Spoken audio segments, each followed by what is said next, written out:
Hey guys, how's it going? Kian's here. Welcome back to my channel. For those of you that don't know, I am a photographer, videographer based in Tampa, Florida. And today I'm going to compare two gimbals.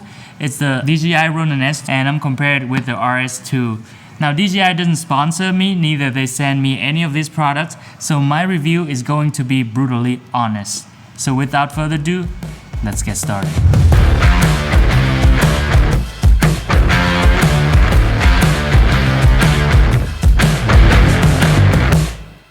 Alright, so it's all out right now, the new RS2, I just opened them. It's still gonna take me a little while to get used to it.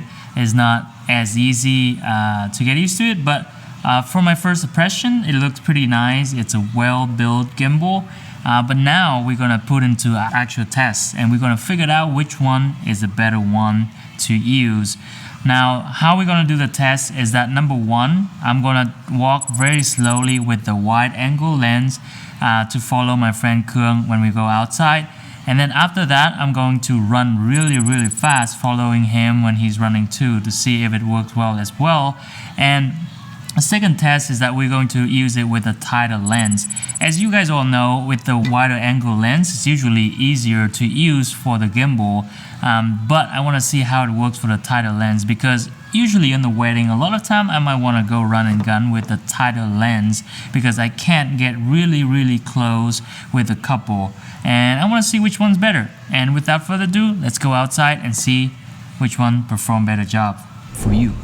Alright, so we found a park pretty close to our building and we have time to balance both of the gimbals into the camera and we got to do some tests. The first test we did is that Keung walked really slowly and I did it with the RS2 and Ronin S, and then we shoot with 60 frames per second, so we try to slow down also.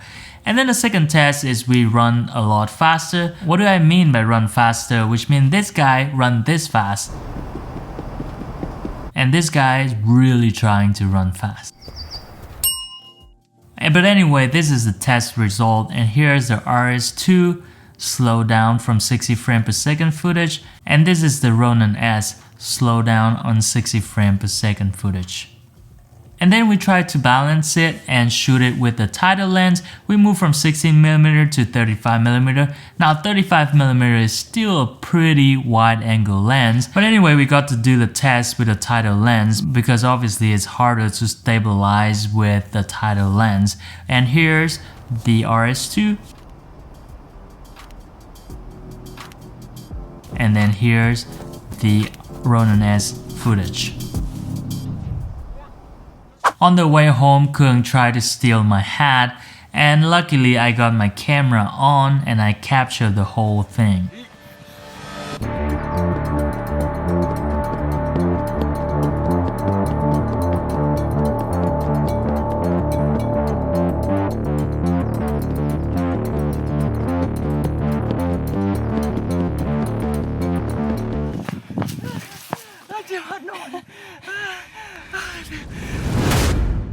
Alright, now let's talk about the gimbal. Number one, I want to talk about material.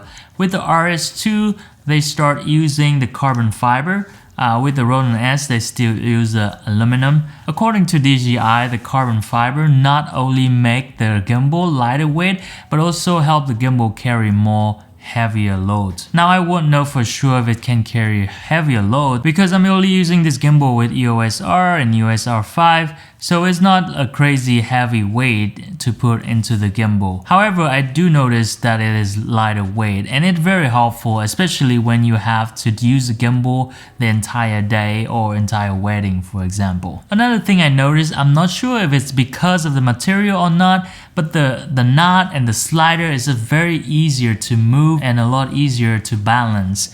Now with the Ronin S, sometimes it takes me a few minutes just to balance because a lot of the knot got stuck and then the slider got stuck into the gimbal and it takes a while to just move the gimbal to balance it. With the RS2, I noticed that it's a lot smoother. I believe part of it is because of the material. Another feature that I really like about the RS2, and I think this is a very underestimated feature, is the knot on the plate connect to the camera. It makes it very easy to move and very controlled. With the older gimbal, you have to unlock it and then you move and then you lock it. And once you lock the gimbal and then you just realize, oh, it's not balanced, and you have to unlock it and do it the whole thing again.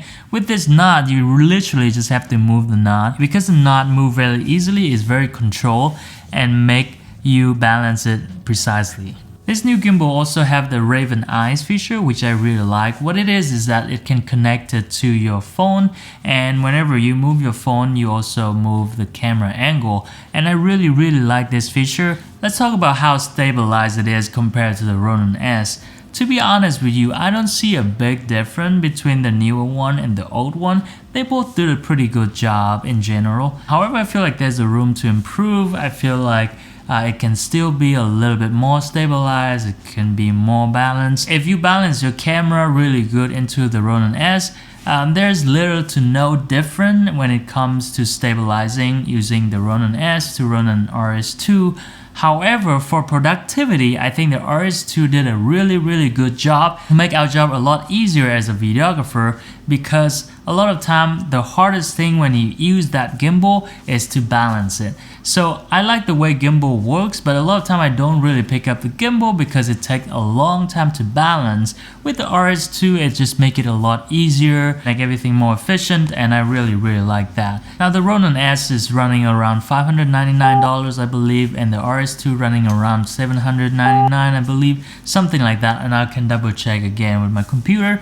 But just from the size, the lightweight, easier to balance from the camera to the gimbal, it probably worth enough to just invest in the upgraded gimbal, in my opinion. I think that's it for me for today. I hope you like it. I'm going to do more tests with this gimbal, and I can show you more updated features and things like that in the future. Make sure to click like and subscribe so you know when I post a new video, and talk to you soon.